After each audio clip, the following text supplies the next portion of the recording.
trabalhadores. Obrigado, presidenta, deputada Rosângela, que está coordenando os trabalhos. A notícia de hoje: um telegrama secreto do Ministério das Relações Exteriores em posse da CPI da Covid no Senado e obtido pelo Globo, informa e transcreve o telefonema feito por Bolsonaro à Índia. Brasil, povo brasileiro, todos devem pensar: telefonou para a Índia? A Índia fabrica vacina? O presidente Bolsonaro, já que a única forma de nós combatermos efetivamente a Covid é ter vacina para o povo, o presidente Bolsonaro deve ter ligado, preocupado com o seu povo, com o povo brasileiro, com as mortes. Já são quase 500 mil de pessoas mortas no Brasil. Bolsonaro ligou para a Índia para pedir vacina. Mas olhando o que diz o telefonema, Bolsonaro começa deixando claro que o objetivo era obter insumos para fabricar, pasmem, hidroxicloroquina. Gente, a ciência diz, os médicos dizem, está provado que cloroquina não serve para o tratamento da Covid. E o presidente da República liga para a Índia, inclusive estão citadas aqui as empresas, que seria em nome de empresas, para solicitar insumos para cloroquina. Isto é o fim. Por isso que a CPI no Senado está exatamente apontando a responsabilidade do presidente da República. E o presidente do Senado já disse, já há provas para indiciamento do presidente.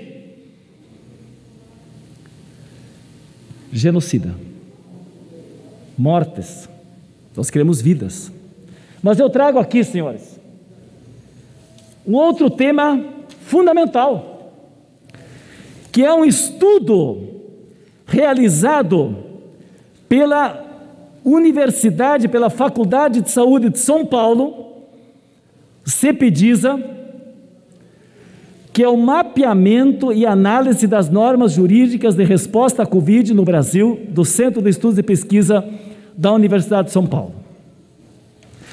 Esse estudo mostra claramente a intencionalidade. São 200 páginas que já estão também de acesso na CPI no Senado, que mostram a intencionalidade, aqui compreendida simplesmente como a confluência entre a consciência dos atos e as omissões praticadas e, diz o estudo dos professores da Universidade de São Paulo, a vontade de praticá-las. Ou seja, está definido como lógica do governo praticar, exatamente provocar as mortes no Brasil. Esta é a gravidade. Tal ponto que uma das coordenadoras desse programa, a doutora Deise Ventura, ela diz: não existe incompetência. A disseminação do coronavírus é uma estratégia oficial. Se nós temos um governante no país que prega a imunização do rebanho, isso está também no estudo, e sobre isso eu pego uma outra matéria que saiu no New York Times, que coloca claramente: se houver a imunidade do rebanho, que é a tese já negada pela ciência, a taxa de mortalidade de 1% e a infecção de 70% como um limite para a imunidade do rebanho, Bolsonaro planejou pelo menos 1,4 milhão de mortes no Brasil. Nós temos quase meio milhão. Poderemos chegar a 1,5 milhão de mortes provocados. É isso que diz o estudo. Então eu quero dizer aqui que a imunidade de rebanho não é nada mais do que assassinato em massa da população brasileira. Assassinato em massa da população brasileira. Nós temos um presidente genocida. E para ele fugir dessa marca que é a atitude desse governo, ele tem que mentir. E aí eles preparam escândalos, como nós vimos agora, por um dos auditores do Tribunal de Contas da União. Pasmem, população brasileira, atenção o que aconteceu. Um auditor, amigo dos filhos do Bolsonaro, que praticam inclusive rachadinhas, faz um documento falso, publica com o timbre do Tribunal de Contas da União, de que haveria uma superprodução, uma superexposição dos números em relação ao Covid, que metade das mortes da Covid não seriam pela Covid, seriam por outras doenças. Imediatamente, e eu posso dizer aqui tranquilamente, que isso era jogo combinado, para que o amigo dos filhos do presidente divulgasse com o timbre do TCU, comprometendo inclusive a imagem do Tribunal de Contas da União, que felizmente o afastou para fazer uma investigação com seriedade, para imediatamente o presidente da República se prestar a colocar na sua live, nas redes sociais, propagandeadas logo na sequência, pela base bolsonarista, esta mentira planejada e muito bem articulada para dizer que 1,5 milhão de pessoas mortas no Brasil não seriam pela Covid. Quer dizer, o presidente, então, que conforme os estudos aqui e pela política de imunidade do rebanho, provoca mortes, porque isso aqui é um assassinato em massa, usa a mentira planejada, usando dentro de órgãos do governo para disseminar uma mentira. População brasileira, não acreditem mais nas palavras do presidente, são mentirosas.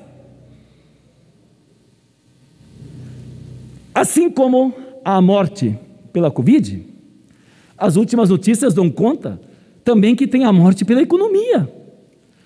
O Brasil, com a inflação alta, preços dos alimentos nas nuvens, o povo não podendo comprar mais seus mantimentos corretamente, a renda emergencial pífia, que mal e mal dá para comprar um botijão de gás, porque tudo aumenta nesse governo, o consumo diminuindo, salário mínimo congelado, nós temos uma decretação de morte pela Covid por causa do genocida presidente e ao mesmo tempo pela economia, que também ele e Paulo Guedes são responsáveis por ser tão pífia no Brasil.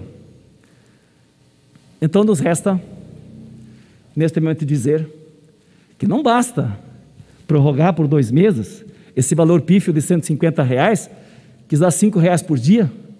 Tem que votar aqui nessa casa, presidente Arthur Lira, o projeto do renda emergencial, para que nós possamos colocar ao menos R$600, não para mais 2 meses, mas para todo o período da pandemia. É isso que nós precisamos votar aqui.